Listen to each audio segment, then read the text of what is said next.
Hello and welcome to GZERO World. I'm Ian Bremmer, and today we are looking at the role of politics in sports. With COVID rates rising globally, this year's Olympics faced some major hurdles, to say the least, and the pandemic was only part of the picture. Tokyo Games played out against a backdrop of mounting global tensions surrounding gender equality, racism, human rights, leaving many people to examine the place of politics on the playing field and the podium. I'm talking to Dick Pound, the longest-serving member of the International Olympic Committee, founding president of the World Anti-Doping Agency, and a former Olympic athlete himself. Then the U.S. women's national soccer team is the most decorated team in the sport. But are they paid as much as their male counterparts? A look at what equal pay for equal play means.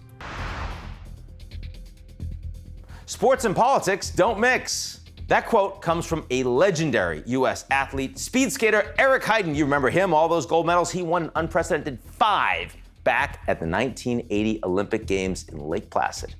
His remarks were in response to President Jimmy Carter's boycott of the Summer Games that same year in Moscow. Carter's decision was a reaction to Russia's invasion of Afghanistan. Ultimately, 65 nations said "Das Vidanya," that means goodbye, to the Olympics that year. Certainly wasn't the first time sports and politics would mix into an explosive combination, and we all know it wasn't the last.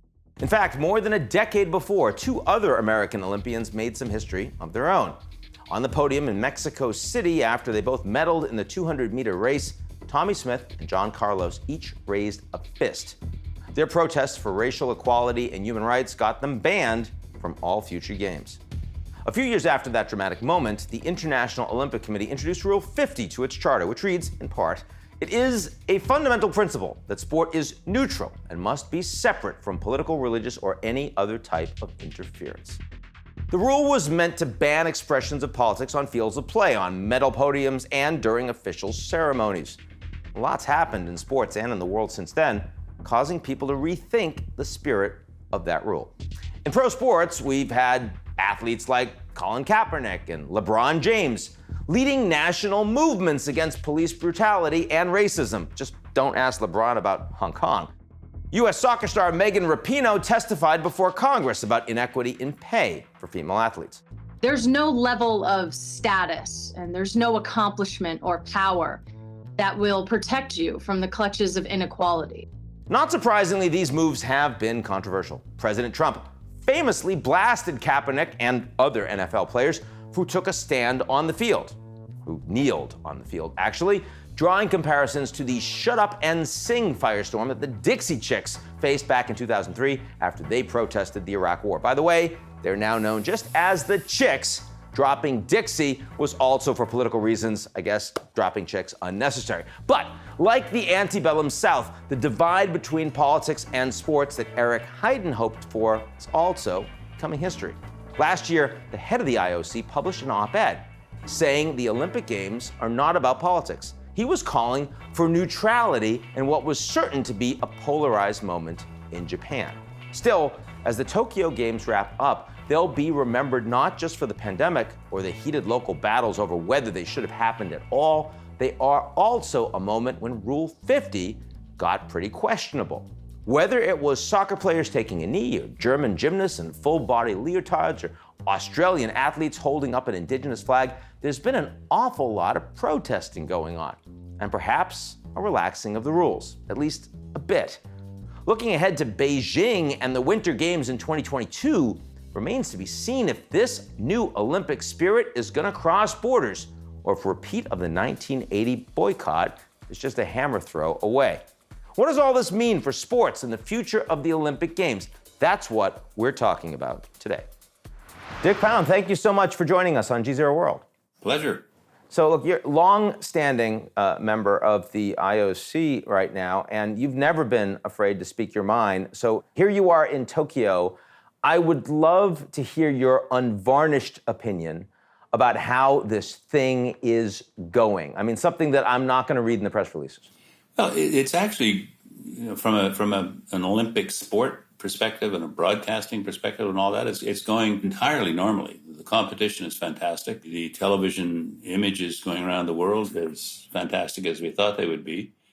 It's just on the ground a little bit. The COVID specter is affecting the Japanese public more than we thought. And while they're getting into the games, and especially because Japan is having quite a good games, the sort of the opposition to the idea of proceeding with the games has gradually dissolved. But there's this overriding concern among the Japanese public that the people coming into the games are in some way responsible for the spreading of the virus, notwithstanding the fact that they're all in very secure bubbles, including the IOC, including the athletes in the village. So there's that tension that still exists, but it's not interfering with the sport, which is well organized, and the athletes are getting the chance that they hoped and prayed for ever since last a year ago, March, when the postponement was announced. So in that respect, it's been terrific, and my guess is that audiences around the world are enjoying the sport. So I want to move to an issue that's becoming much more challenging, this Article 50 that's talking about neutrality in sports and not having any political displays or demonstrations by athletes at all. There's been a lot of that, of course, in Tokyo this time around. Tell me a little bit about how you are thinking about that, how you're addressing the topic. Certainly, it's been overplayed in the media with respect to the freedom of speech of athletes. They're free, frankly, to say whatever they want, within legal limits and so forth. What we've said is, look, the field of play is not an appropriate venue in which to make your protests. While a race or a game is going on, it's not appropriate. And it's not appropriate in the medal presentations, but in press conferences and interviews and all that sort of thing, athletes are entirely free to express whatever they like. But we don't think it's appropriate to, on the field of play, to interfere with the field of play. I've always thought you're at the Olympics to demonstrate that it is possible for 206 countries to be together, peacefully compete, in accordance with agreed upon rules and so on. It's kind of an oasis in the middle of an increasingly tense world, and we shouldn't be spoiling that by pointing out the obvious, which is that there are social and political problems that exist in the world, and the world is not perfect. I mean, at a time when conflict and polarization and tribalism is becoming so much greater, it seems like the Olympics are one of the only places where we get to celebrate common humanity as opposed to demonize it. I mean, I remember back in the day before you were born in Rome, it was at the nadir of the Cold War of the day, and the Soviets were these two-dimensional ogres that we all read about in the papers. But when you're there, and I was a swimmer, and you see Russian swimmers, and they're just as nervous as we were, and some of them are nervous enough that they go and throw up before their races, and they were real people. And if you did a certain time, you knew what went into that performance for yourself.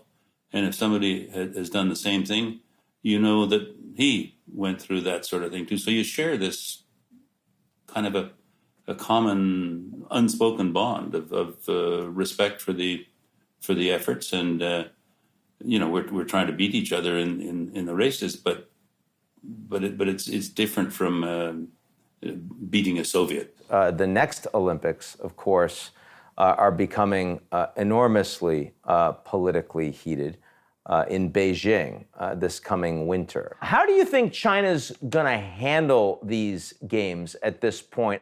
Well, I think like everyone, China is sort of waiting to see how the pandemic plays out, and I think they would certainly like to have fans, but in a country the size of China, you've got to be careful that a pandemic does not really take hold. So they'll be watching that pretty carefully, and I hope that there will be fans.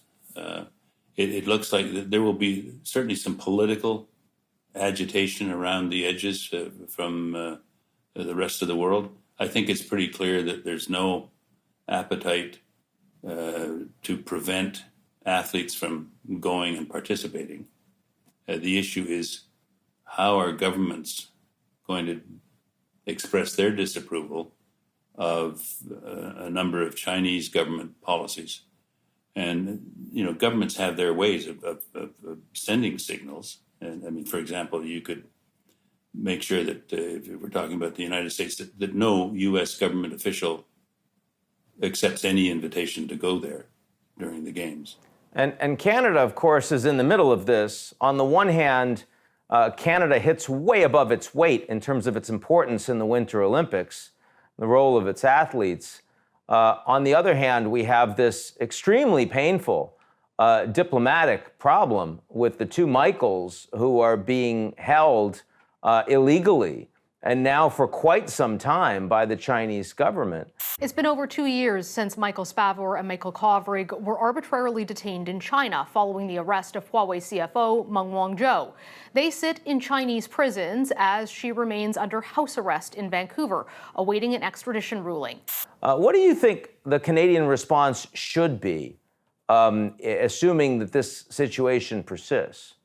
Well, my guess is that Canada would be very reluctant to send any government officials in the circumstances. I mean, I think they know this is a tit for tat. But I don't think the Canadian government will go so far as to say, in effect, to China, we're so angry with your abrogation of the civil rights of segments of your society that we are going to show how mad we are by taking away all the civil rights of our athletes and preventing them from participating. We tried that in Moscow. It didn't work, and everyone knows that it doesn't work. There will be no conduct change as a result of an Olympic boycott. So my guess is that our athletes will go and our officials probably will not go.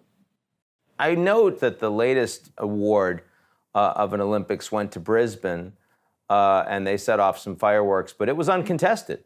And, when I was growing up, I mean, a bid for the Olympics was something that the cities would hotly contest and were really excited about. How could it be that only one city would compete for an Olympics bid? Well, I think one of the difficulties is that in the developed democracies, as you know, and it's the same in my country and yours, 25% of the people are against everything all the time. And so if you're trying to put together an Olympic candidacy, if you go out to the remaining public and you have a 2-to-1 success rate, you're still only back to 50-50.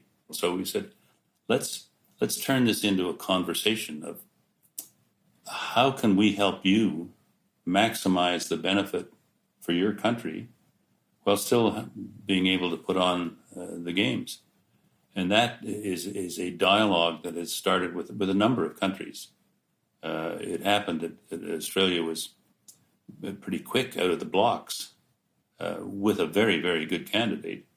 And that kind of scared away the others, or not scared away, but just said, well, listen, we're not quite ready yet. I mean, there's actually quite a lot of interest out there for the Olympics and appetite for the Olympics. You need to start earlier and work far more closely with the institutions within each country to make sure that they understand what's involved, rather than simply a figure that nobody really understands and which sounds very high. Tell me the one city, and it can't be in Canada, that has never hosted an Olympics before that most should, and why? I've always thought Istanbul would be a fantastic Olympic city, and I remember one of their first mottos, I thought was one of the best I've ever heard, is they say, let's meet where the continents meet. And that certainly resonated with me. And so there are lots of countries out there that could do this, but there are also lots of countries that really cannot realistically hope to be Olympic hosts. In Honduras or Guatemala or countries like that, they simply don't have the infrastructure and a balance of picking countries that can actually do what's necessary to organize the games. Dick Pound of the IOC, thanks for joining us today from Tokyo. Really appreciate it. Nice to be with you. Thank you.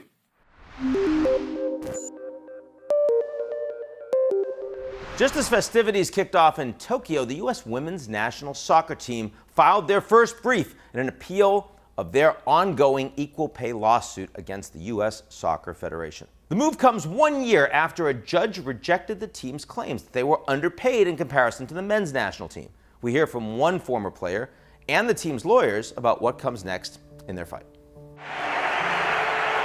The shot, save Scurry!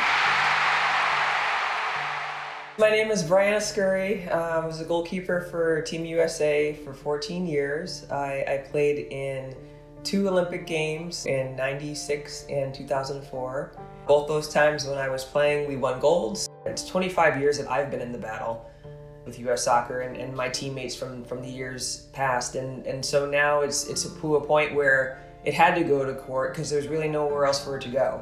The district court judge dismissed the case because the women over 5 years actually earned slightly more than the men. But the only way the women earned slightly more is because they played many more games and they won many more games.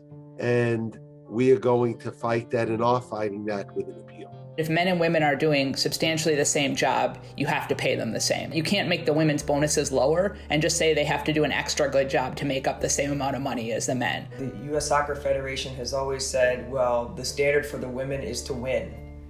And to which we always say, well, so what's your standard for the men, to lose?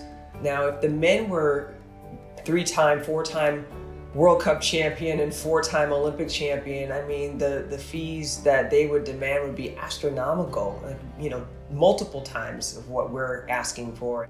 USSF argued that because women could not play biologically the same as men, that the game of women's soccer was a less challenging, less demanding game.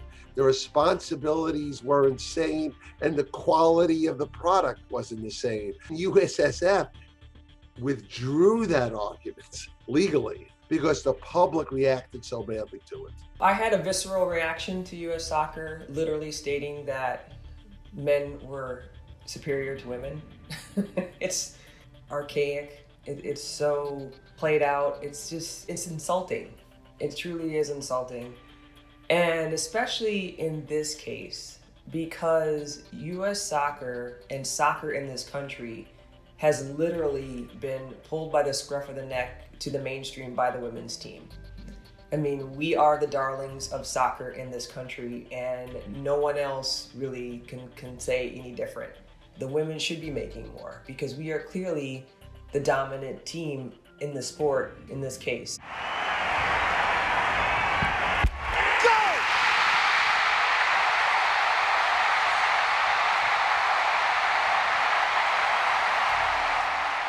In a statement sent to GZERO World, U.S. Soccer said they are committed to equal pay for their women's team. A major sticking point, they say, is FIFA's prize structure for male and female World Cup winners. 2019, the women's team walked away with about $4 million in prize money for winning the World Cup. In 2018, the male champions took home $38 million.